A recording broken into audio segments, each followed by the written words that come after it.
जय गुरु। आज का जो विषय है वो हिंसा के बारे में डिस्कशन करेंगे। जब एक शब्द आता है, जब हिंसा शब्द आता है, और ये हिंसा को समझने के लिए हमें अहिंसा को भी समझना पड़ेगा।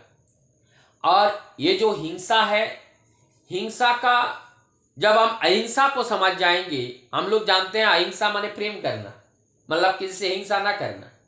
तो ये अहिंसा परम दयाल से ठाकुर जी अहिंसा की व्याख्या करते हैं, बोलते हैं कि सत्य का प्रतिकूल जो चीज है, जो सत्य का प्रतिकूल है, यानी कि सत्य का अनुकूल नहीं है, यानी कि सत्ता का जो रक्षा करने के बाधक हैं, वो बाधक को दूर करने का नाम ही अहिंसा है।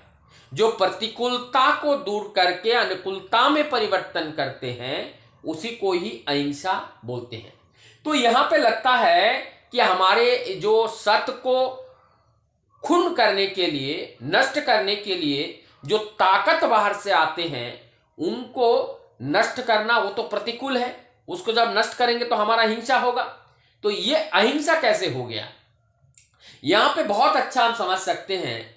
जैसे भगवान राम के भक्त हनुमान, हनुमान जी ये देखते थे कि हमारे प्रभु का कहीं से भी किसी भी तरह का परेशानी ना हो, तो प्रभु की पथ को पवित्र, स्वच्छ, बाधा मुक्त बनाने के लिए वो कूद पड़ते थे। ये नहीं देखते थे ये हिंसा है, ये अहिंसा है, ये अच्छा है या बुरा है।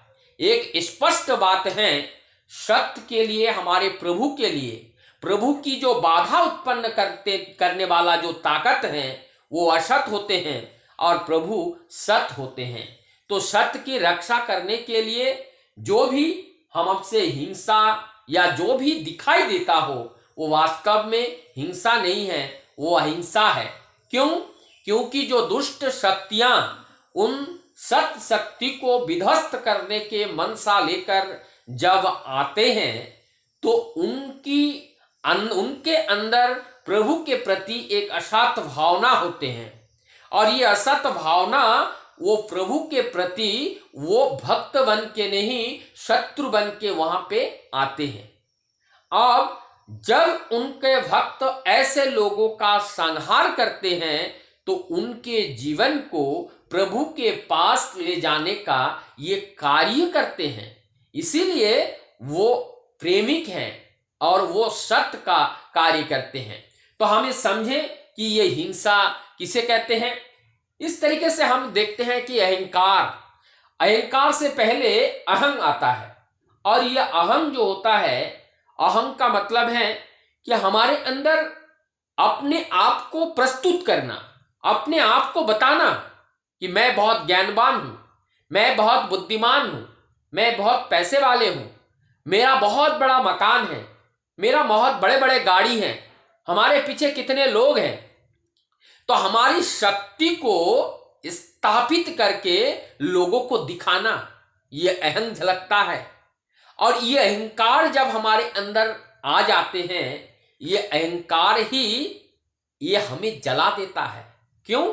क्योंकि ये अहंकार अग्नि के समान होते हैं, और ये अग्नि किसी भी चीज को भस्मसात कर सकता है। तो इसीलिए हमारा ये अहंकार, हमारा ये हिंसा अगर मन में पनपता है, हिंसा से ही अहंकार आता है।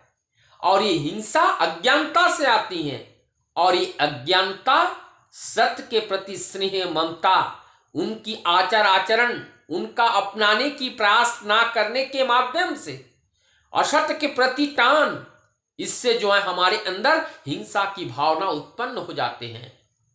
और ये हिंसा, दूसरे को हम सेवा करते हैं, दूसरे की दुख दर्द को हम अगर बांटते हैं और दूसरे को दुख दर्द को हम समझने लगते हैं, तो उनके प्रति हमारा एक प्रेम उत्पन्न हो जाता है। तो वहां हिंसा नहीं रहता है। तो ये हमारा ये हिंसा को दमित करने के लिए परम दयाल से ठाकुर जी बोलते हैं, दीनता ही एकमात्र हथियार ऐसा है जो हमारी अहंकार को दमन कर सकता है। दीनता का मतलब क्या है? ये संसार प्रभु का है, ये घर प्रभु का है, ये मकान प्रभु का है, ये संतान संतति जो भी हम पाए हैं वो हमारा नहीं है, ये प्रभु का है और हम उनके दास हैं।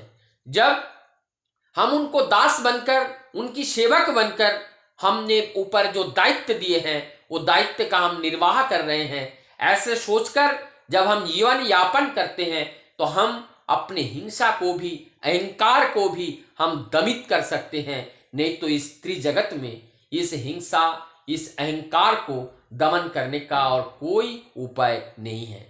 हम इसी के साथ सबकी मंगल प्रार्थना प्रभु के चरण में करता हुआ मैं अपने बात को यहीं विराम देता हूँ। जय गुरु, वंदे पुरुषोत्तम।